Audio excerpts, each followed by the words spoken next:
Première prise de parole d'Emmanuel Macron depuis les épisodes du 49.3 et de la motion de censure. Entretien télévisé prévu demain au journal de 13 h de TF1 et de France 2. Jacques Serret du service politique d'Europe 1 en direct avec nous.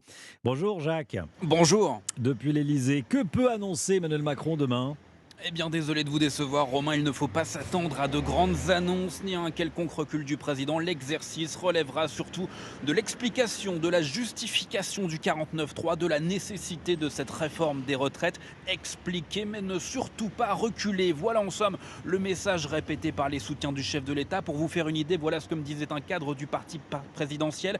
Emmanuel Macron ne s'adresse pas aux gauchistes qui bloquent le pays, mais aux Français. C'est vous dire la détermination du locataire de l'Élysée qui veut à tout prix dans cette situation échapper au piège de l'immobilisme. C'est pourquoi aussi une nouvelle stratégie pourrait bien se dessiner dans les prochaines semaines à l'Élysée. La possibilité d'une gouvernance par décret est évoquée en haut lieu. Les Français nous ont élus pour appliquer notre programme. Le président ne voit pas le problème, assume un très proche du président. Alors Jacques Serret, à la veille de cet entretien, le président de la République consulte différents interlocuteurs tout au long de la journée.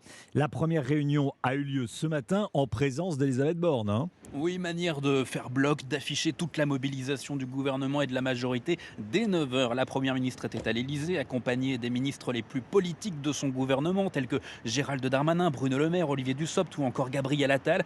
Les présidents de groupes parlementaires de la majorité étaient également présents, tout comme les patrons des partis Renaissance, Modem et Horizon.